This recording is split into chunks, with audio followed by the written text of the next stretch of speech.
Welcome back to EPG program in Japanese. Paper 5, Communication through Translation. 翻訳を通じての Communication. Module 30, Learn while Practicing. We'll be covering legal translation in this module. 実践しながら学習する法律文の翻訳.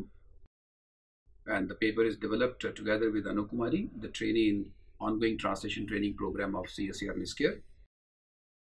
This module covers application of CPCI theory and translation techniques for translating legal documents, simplification through combination and permutation, and looking through the prism of CPCI remains the same component.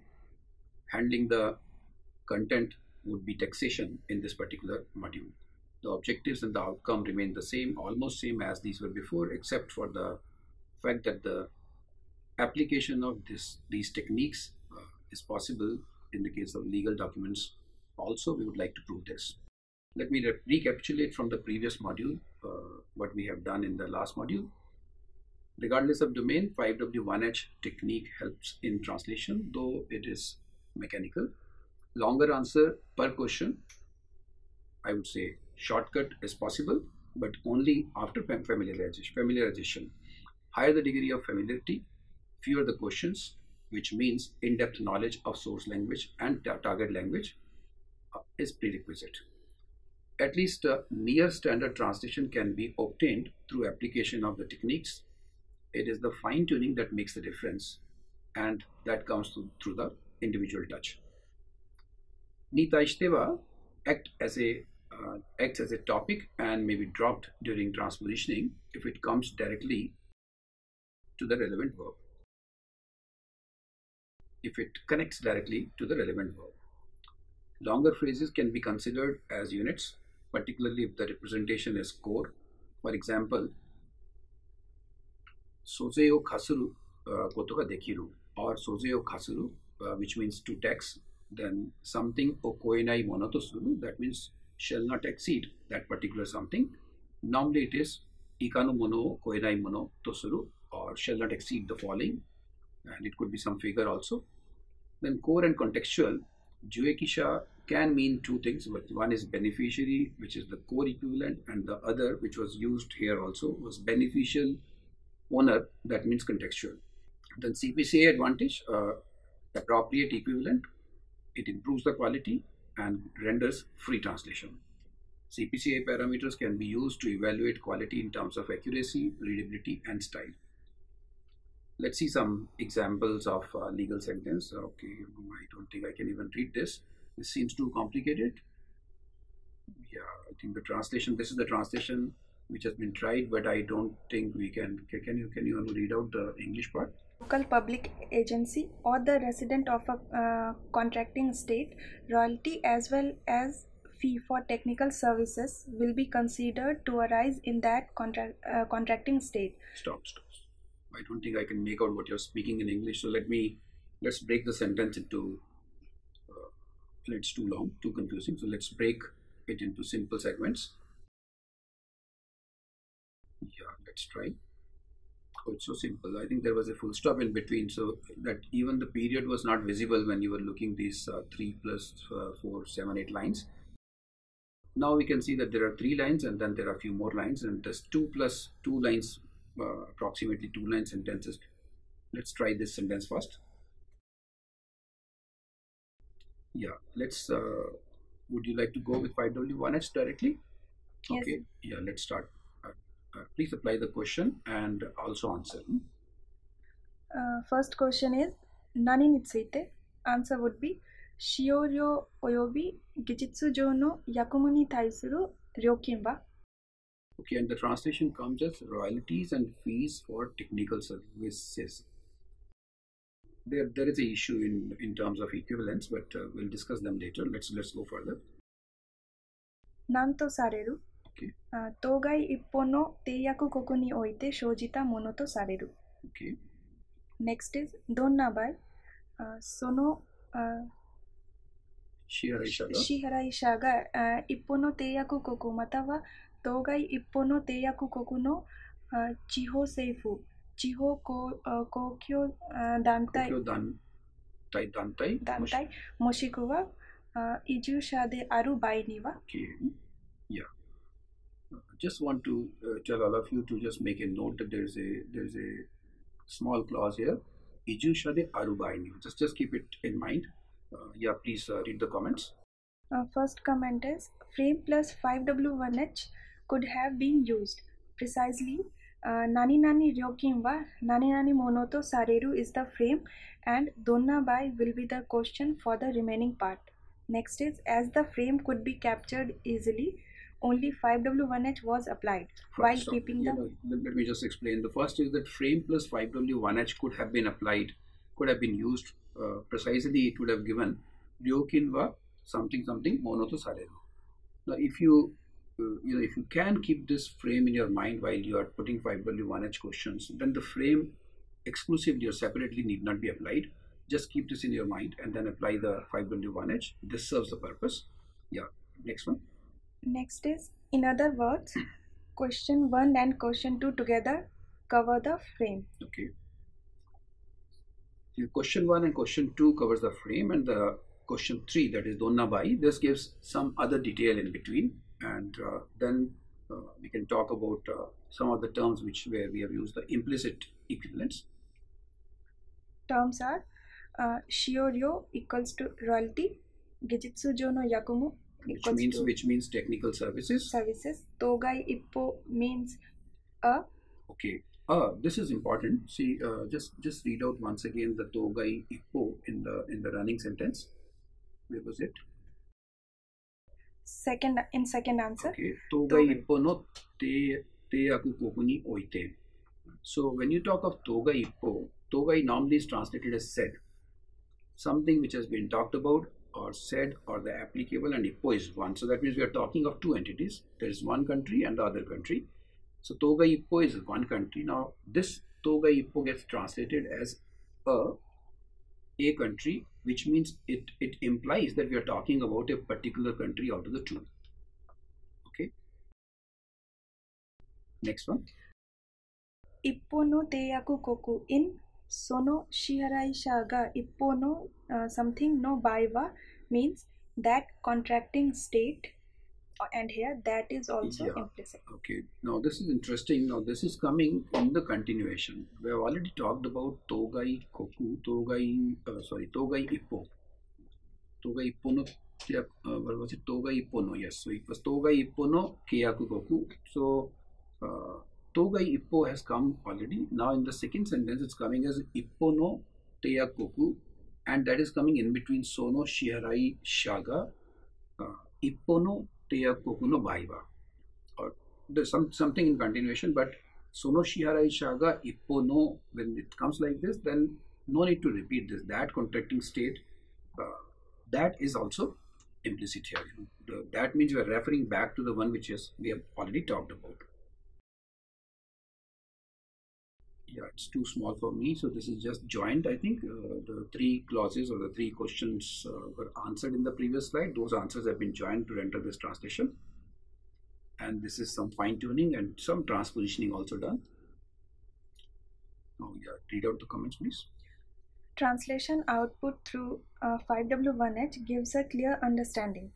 With little more efforts, content can be recreated. This obviously will lead to better readability and style. Yeah, what it means is that if you do the translation with the help of 5W1H, this means you are applying a logical method. And if you use the same 5W1H in rendering the translation in English also, accuracy is ensured. And to some extent, readability also is not bad. But if you do some more efforts, the content can be recreated. That means it can become a free translation as if you have written originally in the target language, in this case in English, and you will be covering whatever has been done or whatever has been said in the original. Okay, we go now to the second part of the first example, that is sentence 2, begins with Tadashi and 1, 2, 3, 4, 5 lines. So again, it's too complicated. All Chinese characters lined up. Does it make some sense to you, or we would like to break it, or you would like to start with 5W1H? First, I would like to start with 5W1H. She's more confident, so let's try. Okay, let me put the questions you answer. Okay, Tareka. 使用料または技術上の役務に対する料金の支払い者が、どんな場合？一方の締約国内に公共的施設または固定的施設を要する場合において、何が？当該使用料または技術上の役務に対する料金を支払う債務が、You know what she's speaking? The slide has been prepared already. So she's reading the prepared slide. But if you have to translate this, I'm not sure if you would be able to translate this. Let's try. How many questions are there? 1, 2, 3, 4, and 3, 7. There are 7 answers now available. Now let's try to put these 7 answers together. These 7 answers have been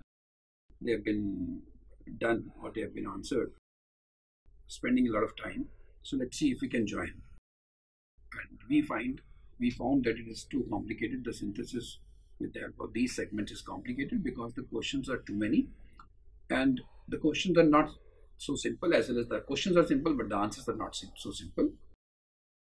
Therefore, this is the joint sentence. And is it the same, Anu, which was coming in the beginning, or I think it's the same? So just read out the English. The person paying the royalties or fees for the technical services, the person paying the royalties or fees for the technical services, whether he is a resident of a contracting state or not, for technical services. So it doesn't make sense. Oh, it's not making sense. So what would you like to do now? You only said that we'll apply 5W1H. Maybe we can combine more techniques. Fine. So let me give you an idea. Try to pick up something that you understand. Just go to the next slide. What did you say? Frame capturing. Frame capturing means we are trying to imagine this 5-line sentence, not as one segment, though there is no full stop, a very clear full stop. But let's see what is. Just read the part which is picked up from the middle. Yeah, read it slowly. All of you, when you're doing this module, or when you're translating this particular sentence, mind it, you may probably think that the translation is too tough, and you may even leave the translation domain itself because of such sentences. But trust me, it's not so. It appears so actually, because there are complicated words and the sentence is too long. If we start from the center, that is Togai Shioryo, this is beginning, it's probably from the second line after Nioite. Yes, just read it out. Togai Shioryo. Read it slowly, yes. Togai Shioryo matawa gijitsu jo no yakumu ni taisuru ryokin. Okay, so this makes some sense. Togai Shioryo matawa gijitsu jo no yakumu ni taisuru ryokin o. This means banana o, so ryokin o. Go further. 支払う債務が当該公共的施設または公定的施設について生じ。Okay, now it appears complicated, but if I say 債務が生じ, the 支払う債務が生じ, which means the payment liability generates, it arises, and then it is also giving 2 entities in between. Okay, next. かつ、当該使用料または技術上の役務に対する料金が当該公共的施設または公定的施設によって負担されるものであるときは。あるときは。So, あるときは is when, and then the situation is when the burden is to be taken by, or when the liability is to be owned by Niyote. Before Niyote is some Shisetsu, that is I think PE probably, permanent entity, or the other one is what? Kote? Kote teki, fixed base. Okay, so, go further. Now this sentence becomes quite understandable, and now if we go for the first sentence, that is the first part, prior to this Togai Shioryo, just read out, Tadashi Shioryo matawa 技術上の役務に対する料金の支払い者が一方の締約国内に公共的施設または公定的施設を有する場合において。So, 場合において、so we are talking in such a case in this particular segment. And is there some other particular? Shaga, okay? So, Shiharai Shaga, then it comes to 探求的施設または固定的施設を有する場合において。So, there's a relationship. 支払い者が A or B when it possesses A or B を有する場合において。Okay. Now remaining part. Now remaining part is again 1.5 line only. Yes, read it out. 当該使用料または技術上の役務に対する料金は、当該恒久的施設または肯定的施設の存在する当該一本の締約国において生じたものとされる。Good. Now, if you see carefully, by doing this, by breaking the segment or the complete sentence into simpler segments, we are able to now accept it that we can translate. We can translate this particular big sentence, and that is to be done segment by segment. The principle what we used here is that you go through the sentence very carefully in a very light way without any pressure on you and pick up only such components or such segments which you understand. Go further if more segments are understood, and these segments could form microframes. Here first segment is picked up from the middle part, and you could see that the middle part was the first segment, and then we went to the top and then the bottom. And the principle here is that when you go for smaller sentences and some sentences that you have understood, the burden becomes lighter. The sentence becomes lighter and the burden also becomes lighter, and you are able to capture the main frame as well as the microframes easily.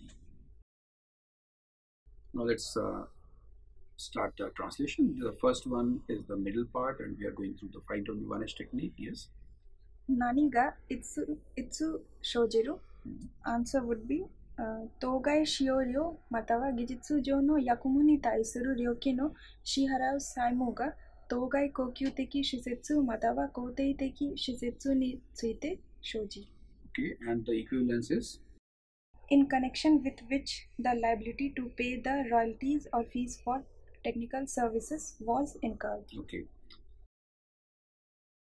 そしてかつ当該使用料または技術上の役務に対する料金が and the equivalences and such royalties or fees for technical services. So you can see out of those 8 lines, now 3 lines or 2.5 lines are done. One more question. Okay. どんな時？当該恒久的施設または肯定的施設によって負担されるものであるときは。Yeah, I think this completes the complete sentence, complete segment. And just read out the full part. In connection with which the liability to pay the royalties or fees for technical services was incurred, and such royalties or fees for technical services to be borne by such permanent establishment or fixed base. So only when is added here, or when is put in the parenthesis in bracket, because when probably will not be required in the smooth run. It disturbs the readability, therefore it has to go from here. Okay, this is the first part actually, the second segment which we have picked up, but in the running translation it's the first part. Okay, 誰が？ただし、使用料または技術上の役務に対する料金の支払い者が equivalences, however, the person paying the royalties or fees for the technical services. Ideally speaking, Tadashi should have been kept outside, and Tadashi can be translated as however. It depends, but in this particular case, it's however. And どんな場合において？一方の締約国内に恒久的施設または肯定的施設を有する場合において when has a permanent establishment or a fixed base in a contracting state. When we join the two, what it comes? However, the person paying the royalties or fees for the technical services when has a permanent establishment or a fixed base in a contracting state. Okay. Now this makes sense clearly. And Anu, were you satisfied? The previous sentence, the middle segment, that was also making sense? Yes, sir, I think so. So let's go to the third segment now. Okay. 何が？当該使用料または技術上の役務に対する料金は such royalties or fees for technical services. どんなものとされる？当該恒久的施設または肯定的施設の存在する当該一方の締約国において生じたものとされる。And what is the, you can probably read the complete sentence. Such royalties or fees for technical services shall be deemed to arise in the contracting state in which the permanent establishment or fixed base is situated. When we, before we join, what we have got here is, you must remember that the sentence was too long. Suddenly, we found that the concept of breaking into smaller segments, we suddenly found that there was a period in between. That means there's a separable sentence available already. That sentence has been done separately, and the second part or the second sentence in the paragraph is broken into three pieces. Now we have the translation of the three available as well as the first. So let's join all of these segments. Here, this is first, second, third, and this is the joining of this is the complete second sentence. And when we put the first and second, it comes like this. Now, this translation has been done. The first one has been done through this mechanism or this particular method, whereas there is a published translation available, and the only difference between the two is one sentence extra. Can you read the extra sentence? Whether he is a resident of a contracting state or not. Okay, whether he is a resident of contracting state or not. Now, I told you, if you recall that, you remember that there was a sentence in the original, in the beginning. Now that's coming here again. It's coming from the context. It's not there in this one, but it's coming from the earlier context, and maybe because when the published translation is done, maybe the author himself is writing, and he might have felt, probably we want to repeat the sentence which has come earlier. So that sentence from the previous context is coming here, which translator you will find it difficult to add here. So comment here are that both the translation are almost same. If translation is done through the techniques, one can achieve publish worthy translation. The quality wise it will be publish worthy quality. I would not say that a translator should add this whether he is a resident of the contracting state. What I mean here is that if you have applied these techniques and if you are in touch with the original writer or the subject expert, show it to the subject expert and tell him that read the context also together with this paragraph, and if he thinks that something needs to be deleted or added, if the author himself is there, you need to have the permission. But if you're showing it to only a subject expert, then I think this risk should not be taken. Maybe you can contact the author and then tell him that if we add this sentence or delete this sentence, the flow will be better or the translation will make better sense, and this should be done, and it becomes a publish worthy translation. So now let's see the CPCI behavior for the components, for a few more components which we did not cover during the translation. Yes, let's see the first one. Sono shiharaisha. Yeah, this is coming in the sentence, and that sentence is Shiryo Matawa Gijisu Yakuni Kaisu Ryokinba. And this is translated as the taxpayer. Sono shiharaisha is actually the payer, not the taxpayer. It's coming as a taxpayer because of the previous context. The context very clearly says that the person is actually a taxpayer and not the simply payer. Now, if we say here the payer, then it won't make very good sense. So the taxpayer, so it's contextual. Ni oite shojita monoto sarebu. I think you must have seen ni oite. Ni oite is separate. Shojita monoto suru. So maybe deemed as arising out of, and in this case it is to sarebu. That means shall be deemed to, and it shall be deemed to arise in, and in is coming from ni oite. And this, I would say that at the unit level, ni oite shojita monoto sareru, if this is taken as, there could be various combinations like shojita monoto suru, shojita monoto sareru, ni oite shojita monoto sareru, ni oite shojita monoto suru. All the four are possible. If you take these four as units, then this will be very useful because you will not spend too much of time in understanding and writing it correctly. Shall be deemed to arise in is the core equivalent. and mono to sareru is actually nothing, is the part of the this one, which is shall be deemed. Okay, this is coming from the second sentence, and the component is, yes, this is interesting. Yeah, please read the Japanese. 当該公共的施設または公定的 Wait. Up to Matawa there is one entity, okay, and that is basically permanent entity or said permanent entity. Next. または公定的施設について生じ Okay, kote teki shitetsu means fixed entity or fixed body. Nisuite shoji. Nisuite shoji is fine, but it arises for these two, and these two is, there's an or in between, so it arises either for A or for B. And what's the translation here? The translation is in connection with which the liability to pay the royalties or fees for technical services was incurred. Quite different. This is coming from the published translation, and if you see Nisuite shoji, it's coming as was incurred. Nisuite shoji means it arises, the liability arises, and then somebody pays. So instead of saying liability arises, it says it was incurred. Incurred means it came as burden, okay? And in connection with which the liability to pay the royalties or fees is actually coming from the context, and it is implicit. Now, let me sum up the learning of this module. First is, the legal sentences or the patent sentences or the sentences in the taxation. They are all of same category. May not be exactly, but almost all are of same category.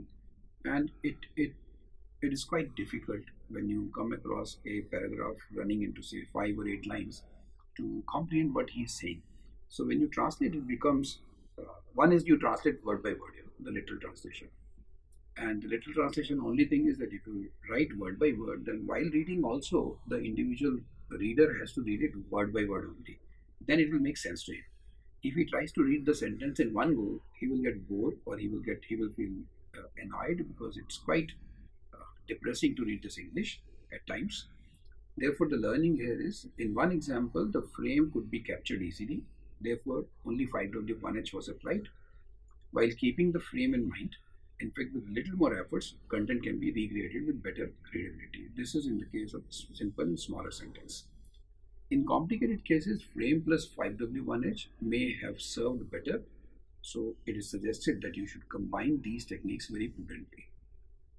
Now, breaking longer sentence into segments, this is what I was discussing in the beginning. Breaking longer sentence into segments also helps. And the principle remains that pick up the easier segment first and go for picking up further segments if more segments are understood. Now, these segments could form microframes, and the lighter the frame itself, or lighter the segment you have picked up, better it is to understand and to translate. In running text, implicit use is always very common, and some examples seen in this module are listed below. One was shioryo, that means royalty. Then gijitsu jo no yakumu is technical services. Royalty is not truly speaking the right equivalent for shioryo, but in the context it becomes shioryo as royalty. Therefore, this as well as the next one are the implicit equivalent, and togai ippo, which has been translated as A, is also an implicit equivalent. Then ippo no teiyakuku. Yes, please read out the. Ippo no teiyaku koku in sono shiharai sha ga ippo no something no bai wa means that contracting state. Okay, that contracting state, and this that is the again implicit in this.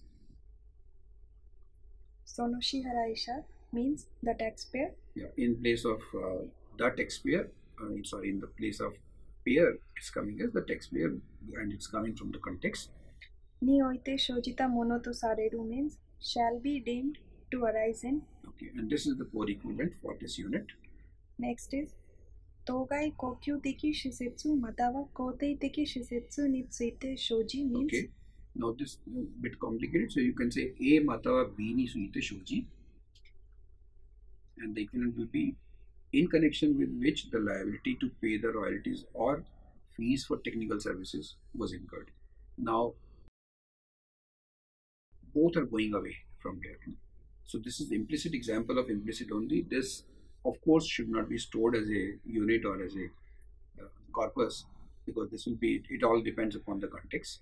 So depending upon the context, you need to decide whether you will be, if you are able to use the core meaning, nothing like that. But if you can end up rendering the translation with the peripheral equivalents, then also it's workable. But as soon as you go to contextual or implicit, it will be dangerous to take the freedom. So it's always advisable to use the techniques, that is 5W1H and also the frame.